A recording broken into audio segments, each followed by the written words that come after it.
Okay, so welcome to the end of another financial year. I actually cannot believe when I sort of was putting this together at the end of last week that we're actually halfway through the year as well. I find that this time of year is absolutely imperative and really, really important because it is the end of the tax year. And I know that people tend to be really focused all the time at the beginning of every year, like in end of December, beginning of January. But when we talk about business, when we talk about getting your head around business, I find that it is so much easier to think in financial years, because this is where today we need to stop, we reconcile, we take stock of what's happened and we give it to our accountant. So when it comes to business, I find that with business, we should always be really taking this time of the year a lot more serious than looking at the end of December. So that, I mean, I know that comes from a little bit from my bookkeeping and accounting background as well. But even before I did that, when I look at my figures, and when you need to look at your figures and what's happened in your business from a financial point of view, this is where you need to look, from the 1st of July to the 30th of June, because that is how finances run here in Australia. I know that in other areas of the world that finances run a little bit different. But because of all the financial documentation that we can get, you know, and we should, as we grow our business, start thinking about using a system like Xero, MyOb. They're the only two I would highly recommend at the moment. If you're they're not cheap. So if you're starting out, probably what I would recommend is that you just use an Excel spreadsheet. But because you're keeping these figures for your accountant, this is why it's easier to do this now. The reason why we have to sit back, take stock today or over the next couple of days, but you don't want to be leaving this for a week. Okay, we need to take stock at the moment, is because if you don't become aware of what you've done for the last financial year, how do you know what you need to do for your next financial year? And people set lots of goals. People set lots of, you know, start thinking about, oh, next year I'm going to do this and I'm going to do that. And they haven't even looked at what happened in the past. You cannot change or tweak anything unless you've had a look at what's happened in the previous year. Now, what I've done in this video and the one that's going to come out tomorrow about setting goals is I'm going to show you how to make this simple. One of the biggest things that I find with people, not only now in the business that I'm running now, but even as a bookkeeper, there was so much overwhelm around this. Now, the reason why usually people get so overwhelmed is, number one, is because they think it's harder than what it actually is. I'm going to show you some really simple way to evaluate your figures. Now, if you're watching this, whether you're live or whether in the replay, because I know there's a lot of people that have requested this on replay, and you're watching this and you don't have figures, you're in trouble. You need to start doing something. How do you know where you are, how you've performed, what you've done? How can you compare if you don't have figures? So you need to start putting together, and like I said, you can just go down to Officeworks and actually just get a ledger book, or you can use an Excel spreadsheet. But you need to test and measure everything that you do in your business, or else how would you know if something works? How would you know what you've got to change? How do you know where you're falling down? And the reason why people are usually overwhelmed is because they don't know. And the other thing I'm going to say is to anyone at all who watches this, If you have a bookkeeper, that's great. And I do highly recommend bookkeepers. I was one for many, many years. But if you have a bookkeeper and you don't know how to read your figures, you're also in trouble. As an owner, you must be responsible, no matter who you outsource to, what you do in your business. I know I outsource to different people to do different things, but I'm always got my finger on the pulse. It is your responsibility. So what I usually say to people is first learn to do things yourself, and then you can outsource them. And you're in here, you're watching this because you're here for a reason. You're here because you want to create a business. And a business means you're here to make money. So if you're not aware of what it is that you're doing, then you have to make yourself accountable and aware to what it is that's happening within your business. And just flying haphazardly, it's like shooting at a bullseye with a blindfold on. So just keep that in mind, okay? And I'm not saying you need to know your figures backwards and forwards and the way the accountants know them, or the way someone like I would know them, that I understand all the nitty-gritties of things like depreciation and all that sort of stuff. That's not what I'm saying. But what you do need to understand is where your money's coming from, how you're making your money, what it's costing you to make that money, and what's left at the end of the day. And I don't care what anyone says about turnover. Turnover is irrelevant if you don't make profit. One of the things that you're going to see me doing over the next couple of months is talking about these sorts of things, because there's a lot of hoo-ha on Facebook around, get to 100K in a year, seven-figure businesses. It's irrelevant. You can have a $5 million company and make no money. And there's no point having a $5 million company if you're making no money. Your profit, your bottom line is what is important. So you need to know your figures, because let me tell you, I've worked with many people who have said to me that they are all they know is that they're turning over $1 million, $2 million, $5 million. The biggest company I ever worked with was turning over probably, I would say, at a guess, $600 million a year. Yes, sounds a lot. This was many, many years ago, and they were hardly making any money. Not worth it. So you need to make sure, right, that your bottom line, and you need to be able to understand all those sorts of things. Of course, a good accountant will absolutely help you with all of that. But today we're going to have a look at some of the fundamental things that I do at the end of every year. I actually do this more than every year. I do this really big at the end of the financial year, and I do smaller evaluations at least every 3 months, sometimes even every month. So let's have a look at how you can simplify this and actually evaluate your financial year so that you can be ready tomorrow to start planning for the next financial year with some clarity of where you've got to go.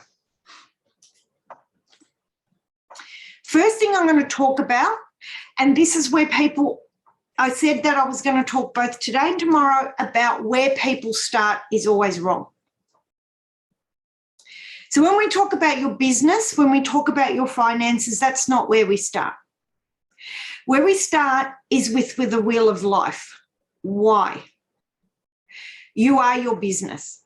Regardless of whether you have people running your business for you, regardless of whether you outsource most of what you do in your business, you are your business. You will make decisions in your business, and whatever is going on for you. And I'm going to go through the 6 major areas of life. In these 6 major areas of life, will affect how your business will operate. So when we start looking at business performance, we need to start looking at how we're performing in all these 6 areas of life first. For instance, okay, this is very timely. Okay, I've had severe toothache since Sunday.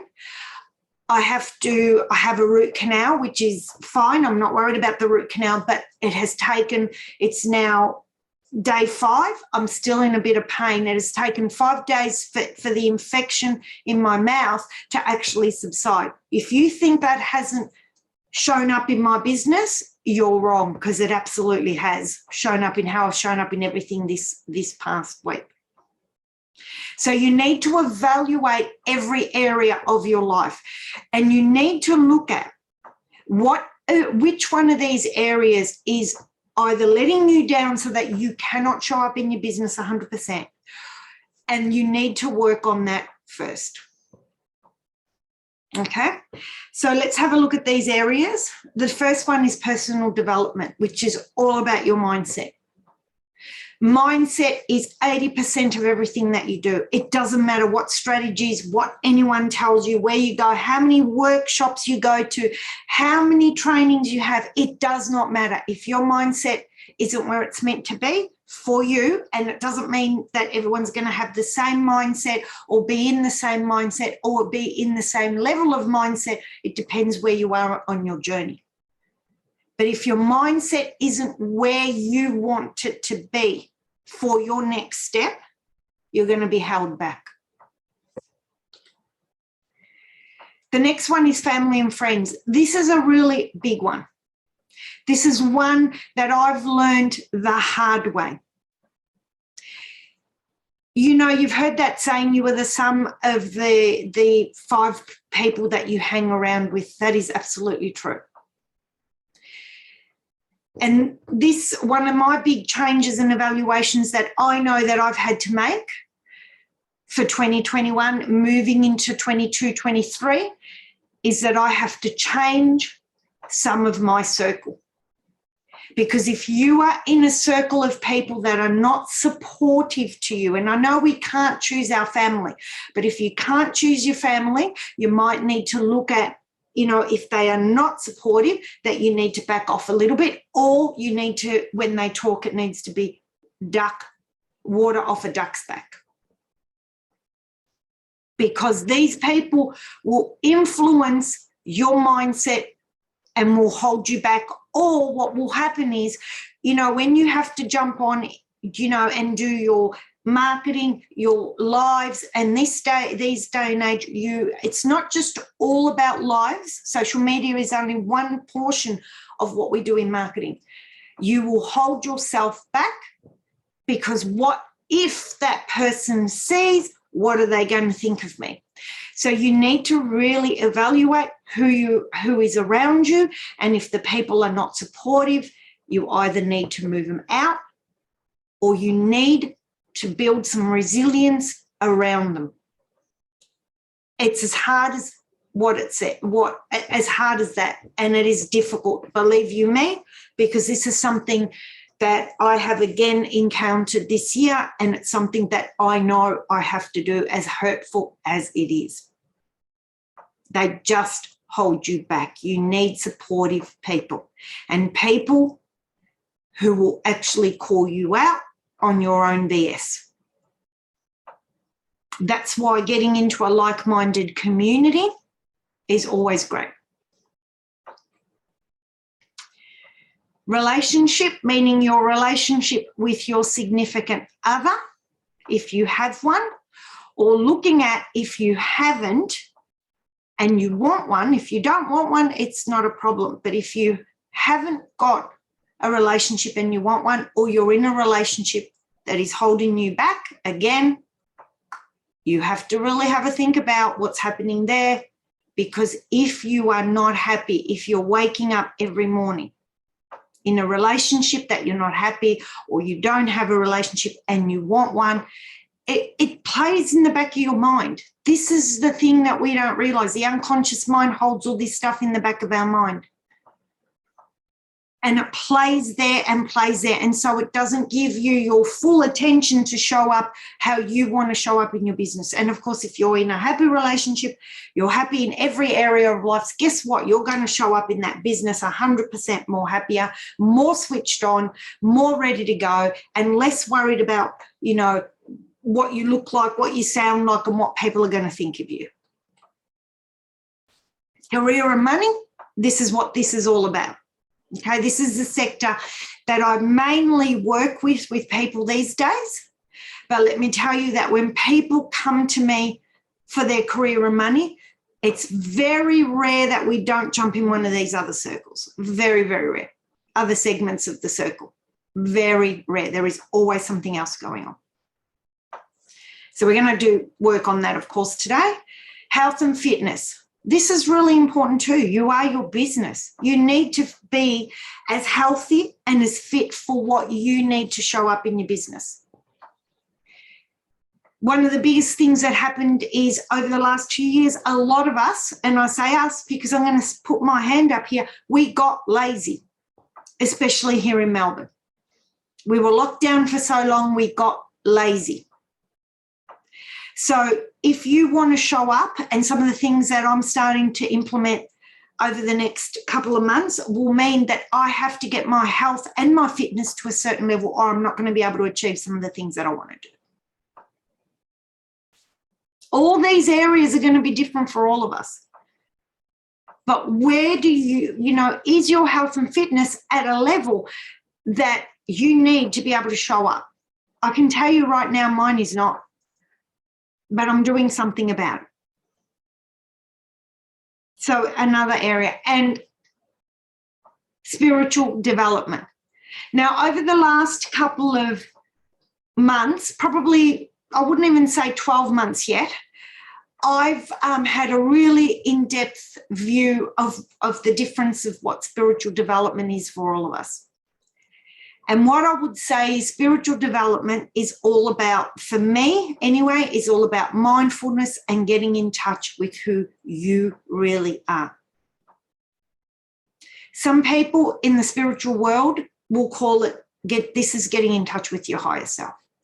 Getting in touch with an understanding that there's more than what you see of this physical body of ours. And you need to understand that. And I know up until this point, a lot of people have always thought that spiritual development is woo-woo, but quantum physics is proving more and more every single day that it is not woo-woo. We are energetic beings. In actual fact, I am starting something very, very soon, which is part of the neurochange method training, which is all about spiritual development. Now, these are PhD doctors that are putting these courses together. This is not woo-woo, and you need to understand this as well. Unless you have a full understanding of where you are in all these areas. Now, it's really difficult to always be, 100% balanced in each area, or to reach 10 out of 10 in each area. That's not what we aim for. What we aim for is to be at a level where everything is working in some form of balance together. But if one area is holding you back, it will hold back all other areas, and that includes your business. Because if you're not making money, guess what? It might affect your health and fitness, because you might not be able to go to the gym or eat organically or take supplements that you need or go to the dentist. So these are all affect all different areas of our life. So we need to get a balance. What we usually aim for is 7 and above. If you can be at 10, that's amazing. But I haven't gotten to 10 in all of them ever. Nor do I really think I ever will, because I think that's asking too much of the human body. But you need to aim, and you need to be aware of where you're falling down in these, okay? So that's where you need to look first. And once we look at that, then we can start really focusing on our business. The first thing you need to do is you need to become aware. You need to become aware of what you're doing, okay? And how do we do this? In every single area of your life, you need to review the last 12 months and you need to figure out what's worked. What did you do that actually worked long term? I'm not talking for a little bit of time. If it worked for a little bit of time, you might need to tweak it. But what actually worked for you? And of course, if something's working, you keep doing it, don't you? What didn't work? Now, if something didn't work, you need to decide, do I tweak it or do I let it go? That's completely up to you. And that will depend on which area of life that you're in and what it is that you can do or can't do in that area of life. Some things, like let's say you've got family, because this is the one that we find the hardest we just can't get rid of our family, right? But you might need to tweak it. Maybe you see them less. Maybe you don't spend as much time on the phone. Maybe when they start becoming negative, you say, oh, look, the doorbell's just rung. I have to go. And that's something I did and still do with a very significant person in my life. As soon as she becomes very negative, I go, oh, have to go. Straight away. Don't let yourself get dragged down because it will affect you on many levels, okay? And remember, stuff like that will then affect also your spiritual awareness. Okay, so what's not working, it doesn't mean you have to get rid of it. It just means that it's not working, you're aware, and you might need to tweak. But if it's not working at all and it can't be tweaked, you need to stop doing it. It's as simple as that. You just need to stop. And I know this can be difficult sometimes, but if it's not working, why are you doing it? You can't expect to keep doing the same things and getting a different result. Everything that you've done up until this point has brought you to where you are right now. So if something's not working, if you want to do something different, then you need to stop it. And what is it that you might need to start doing that you haven't done? Now, when we talk about what is it that we need to start doing, I'm not saying look at that wheel and go full force, full throttle to change everything. We're going to talk about that tomorrow. Okay? It's increments, little steps, and one or two areas at a time. This is why people overthink, get overwhelmed because they try and change everything at once. Guess what? It's not going to happen because the unconscious mind does not like change. So you can't change everything at once. Give it certainty in other areas, even if some of the areas are not working for you. Allow it to still have the certainty in those areas until you can shift the one that's the most problematic and then move to the next one.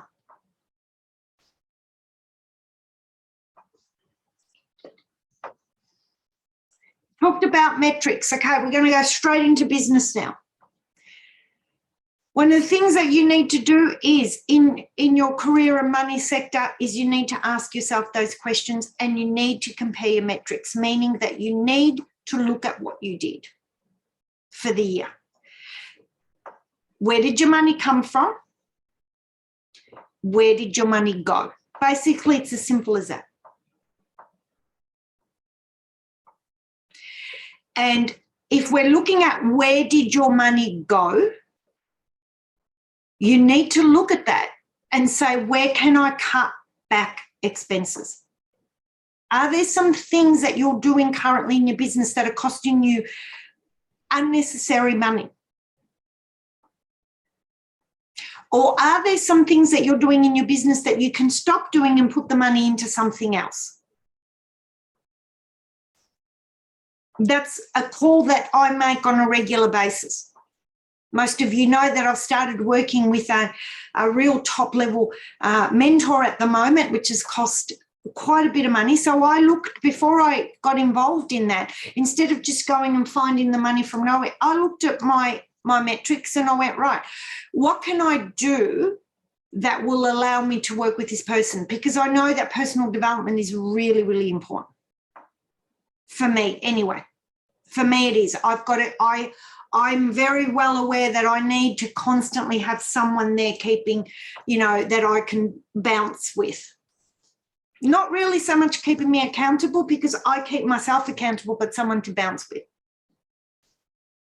So have a look at your expenses. Maybe you're on a mobile phone plan that you're paying too much for. Maybe there's lots of stuff going on at the moment. You can ring banks and get better deals on cards, on loans. You can ring and, things. At this time of year, I always look at things like my health insurances, because, see, it's really important, and you'll see tomorrow that we need to have a look at what's going on our personal finances as well. So have a look at where your money's going, and have a look at if there's anything. Now, if you can't cut anything back, that's fine too. What you need to look at is, how do we increase revenue?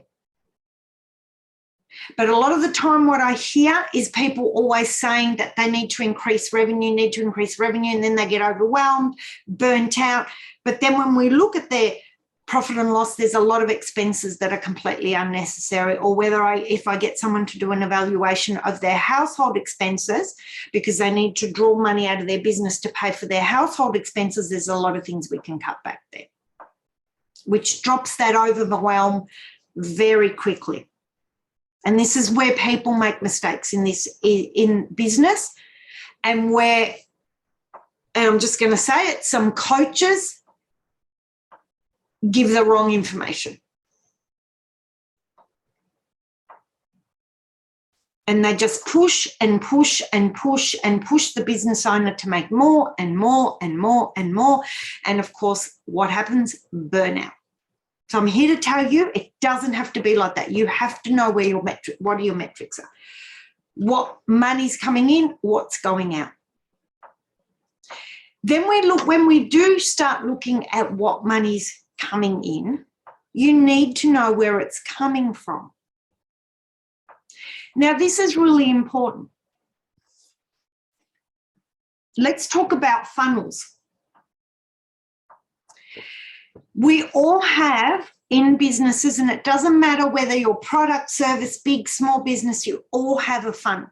You have a top of the funnel where you have to market or get out there to a lot of people, okay, even if you're in products. Because business is all about how many eyeballs you can get on what your product or service is. Then we've got the middle of the funnel. In the middle of the funnel is when people get to know who you are and they're watching you. And then we've got the bottom of the funnel, which is always the actual sale. One of the most important things that you need to measure in your business is you need to know if you're not meeting your goals, or tomorrow when we set goals, you need to know what your metrics are at the top end of your funnel, in the middle of your funnel, and the bottom of your funnel. One of the things I hear from people all the time is things like that they don't have enough business. And I ask them, we need to evaluate and look at, where are you falling down in this funnel? Are you not getting enough leads? Okay, so if you're not getting enough leads, it's an easy fix, it's marketing. Are you not, right, you're getting the leads, but then they're disappearing, or they're there but they don't move forward to the bottom of your funnel? If that's a problem, then you haven't got a good nurture process. And a nurture process will depend pretty much on each different industry, but mainly it's about getting people educated in what your product is. And then, of course, people will say to me, I'm getting the leads, you know, I'm nurturing them, but I'm not getting the sales. Well, then what's the problem? Is it your offer or is it your selling process? You see, without knowing these three, how do you know what we're going to fix? And this is something that business owners don't even think or consider.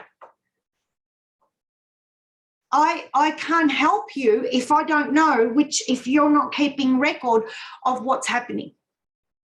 So if you're not getting enough leads, then we need to get more leads.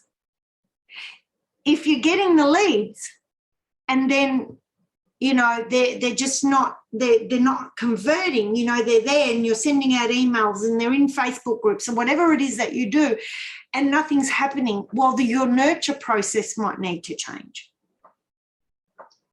You need to educate them a bit more about why your product. And then if you're doing that and they love you, but the sales aren't converting, what is it? Is it the offer? Is it the sales process? So I highly urge you that one of the first steps you need to do before tomorrow is you need to see if you haven't got this, you need to set it up. You need to set it up and you need to have a look at what comes next. So basically that's it for today. I said these were going to be short. This has gone a little bit longer than what I would have I said, but that's basically it. You just need to know where you are. And if you haven't set it up, you need to set it up for the following year. Okay, so tomorrow we're going to talk a little bit more about exactly this and how you convert it into the goals that you need for the coming year. But without this, you're actually going to be starting blind. So set it up from now. Have a think of the last 12 months and have a think about where you've fallen down. And remember, I know we're talking about finances. The first thing I want you to do is look at that wheel, because I can tell you now that anyone who says to me that they have problems lead generating, most of the time it's because they're not showing up. It's got nothing to do with that at all. It'll probably have something to do with their mindset or family and friends or anything else like that. So this is where I want you to now reverse engineer. We always, anyone who's been following me for a long time always knows that I reverse engineer everything. I always work backwards. So before we leave today, do I have any questions? This is being recorded. If you want to hold off your question till later, I'm happy to do that when the recording finishes.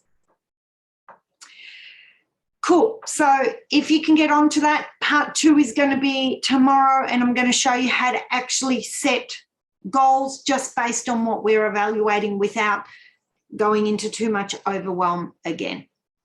So this is all about understanding who you are.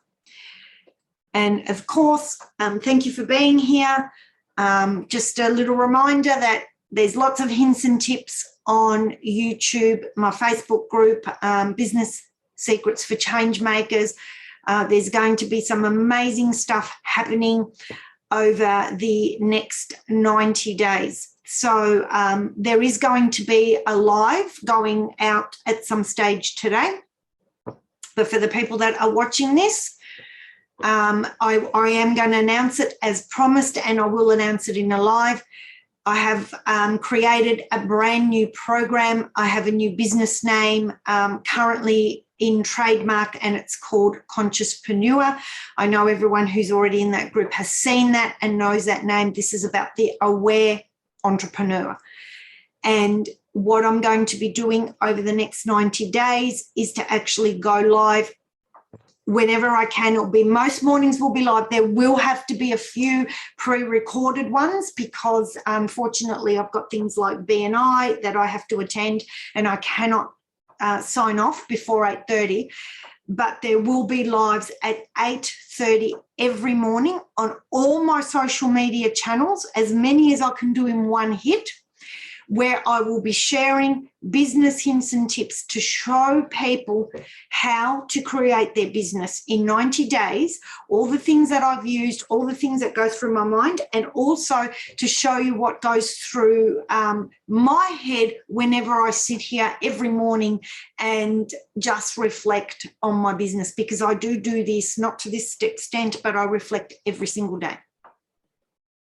And I'm going to show you the sort of things that I've learned over probably, I can't say the 6 years of being a coach. I have to probably tell you over the last, I wouldn't say 50, but close to 50 years in business, because as a young girl, I used to go off and help some of my cousins in their businesses. I was actually filing at about the age of 8 for one of my cousins who had a really big business. So I've been around business for a long time. And I've watched how people think. And over the next 90 days, I'm going to show you how I think. And, you know, it's not something that everyone's going to think like that, but it's just showing people, showing what goes on in the Consciouspreneur Business Academy as well. Because one of the biggest things that I've been hearing lately is how many people have been burnt by business coaches, and it hits me hard. It actually hits me to the core. So by doing this, I'm going to be able to show people what I actually do in the Business Academy. And of course, in the Business Academy, we do it on a much deeper level. If anyone wants to join me on the 90-day challenge of going live once a day, anytime that you choose, I've chosen 8:30 for a few different reasons. But it also, it's because that's when I'm mostly free at 8:30 between, and it's only going to be about 15 minutes every day. But 8:30 is pretty much the time that I'll be free for the next 3 months, because 90 days is 3 months, to be able to do that. Even when I'm teaching Master Practitioner in a couple of weeks, I can still jump on at 8:30 before I start at 9 o'clock to teach. And I'll still have that 15 minutes to just get myself organised just before. All right, I'm going to stop the recording now, and I look forward to seeing you all tomorrow.